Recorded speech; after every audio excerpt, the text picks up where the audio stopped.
Let me save you years of awkward, boring, or just plain dead-end first dates. This is exactly how I would plan a first date if I was 18 again. Forget the classic grab a drink and sit across each other's idea. It's boring, it feels like a job interview, and it puts all the pressure on the conversation. You want movement, you want some playful chaos, you want to be doing something together. The best first dates involve some kind of activity, especially something light, fun, ideally something slightly competitive, like mini golf, darts, bowling, ping pong, go-karts, throwing axes, or even arcade games. Anything that puts you side by side, moving, teasing, laughing. And if it's outside, even better. But what matters most is that it creates moments of play. To get out of your head into the present moment and break the ice, meaning the fake mask that you're both wearing, trying to impress each other. So let's say you match with a girl on Tinder. She says she's chill, down for anything, not too picky. You're not sure what to suggest, but you know a bar that has darts and a few games. So you say, cool, let's meet there. You show up, you say hi, you small talk for a few seconds, you grab a drink together, nothing fancy, just casual. And already there's that first date awkwardness in the air. The ice isn't broken yet. So right away you go, you know what? I'm kind of in the mood to play something. Want to join me for a quick round of darts? And she's like, oh no, I'm terrible at darts. I've never played. Perfect. You smile and you go, even better. That means I get to roast you and feel powerful for absolutely no reason. She laughs, she's not sure if you're serious, but she follows you over to the darts. You throw first and you miss, like badly. So you say, I thought I was gonna impress you. There we go. Right there, that's when the vibe shifts. You're showing her, I don't take myself too seriously. I'm here to have fun, not perform. And now she can do the same. Now, obviously, don't overdo the self-deprecating thing. If every throw you make is followed by, oh, I suck, I'm trash, I'm so bad, that just becomes too much, okay? So you want to throw in just one or two light jokes about yourself early on, just enough to show that you're chill. Then the rest of the time, you can just tease her, for example. So she plays and misses and you go, I was worried this would be a challenge, but I think I'm going to sleep just fine tonight. And you keep that tone going. Not mean, not trying to be alpha, just playful.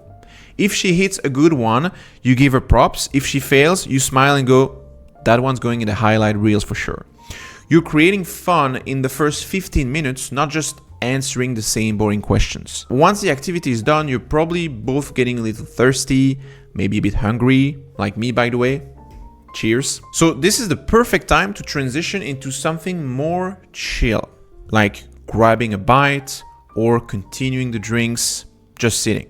But again, nothing fancy, not like a restaurant where you're stuck at the table for 2 hours. Just something simple.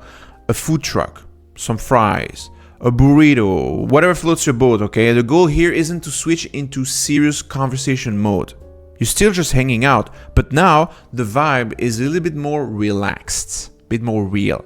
So maybe you ask her, so how long have you been on dating apps? And she goes, not long. I just reinstalled them because my friends were pushing me. Now, don't just go nod and be like, oh, okay. No, don't accept everything at face value. Tease her. Come on. That's such a classic. She might laugh, say, haha, shut up. Or you're kind of right. Or even push back. That's good. You're creating a little fight play energy. It keeps things fun and unexpected. What you're doing here is assuming there's a little bit of subtext, like she's not telling you the whole story. And you're calling it out in a way that's playful, not accusing. Now, let's say she flips it back on you. She asks, what about you? How long have you been on the dating apps? Now, this is where most guys drop the ball. They give robotic answers like, oh, I've been on and off for a year or two. I don't use them much. I work a lot. And nothing. No emotions. It's just information. Instead, you could say something like, honestly, I had a love-hate relationship with these apps. I hate them, but I'm still here. I'm like emotionally held hostage. It's like Stockholm syndrome or something. You're exaggerating, but it makes you real. It makes you relatable. You're not just saying facts, you're feeling them as you speak. That's why you should totally talk about things you're passionate about, by the way. Easy example, your absolute favorite foods. Describe the ingredients, the texture, the sensations, the smell. For example, I love moussaka. I'm half Greek, so I'm gonna describe and tell you, when you cut the potatoes, you start frying them in the pan, and then you put them in the plate, and with the meat on top of it, with the tomato sauce and the eggplant, and then you put the cheese, then it's melting in the oven, and when you get it out, then suddenly, and I shit you not, right now I'm literally drooling in my mouth, obviously, nowhere else. It's way better than saying I work in finance and I'm busy. Nobody remembers that. But they will remember how it felt to talk to you. Bottom line, if you're going to talk about yourself, don't talk like a Wikipedia page. Talk like you're venting to your best friend, for example. You will enjoy it more and she will too. Now, it might feel tempting on a first date to open up too much, especially if you haven't had dates in a while, and I get it. It can feel like a relief to finally express something you've been carrying for a long time. Yeah, I haven't been on a date in years, I'm nervous, or I don't know what I'm doing, I hope I don't mess this up. But here's the thing, even if it's honest, that energy doesn't help either of you. First of all, it puts pressure on the moment, it turns the date into some kind of therapy, and it's usually not even fun to say. It just feels like emotional unloading, and the truth is, you don't feel better. You just get back to neutral.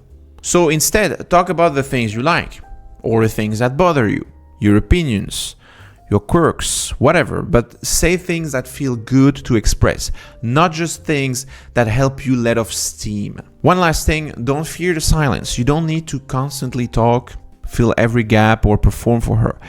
If there's a quiet moment, just chill. Eat your burrito, look around, let her carry a bit of the conversation too. In fact, those little moments of silence, they're often the moments where she might feel even closer to you, as long as you're not anxious about it.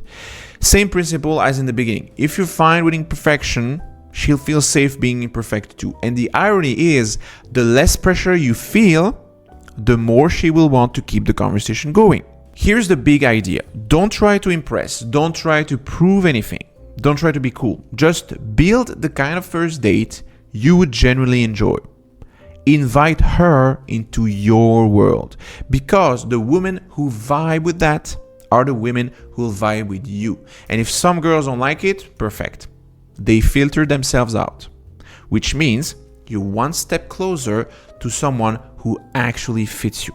By the way, if you want some exercises to train your conversation skills on your dates and everywhere else, I made a free 80 pages ebook with theory, real-life examples, and AI prompts that you can copy-paste into ChatGPT to practice some drills. Just send me the word book following the instructions under this video, and I will send it to you. Thanks for watching, and I'll see you in the next video.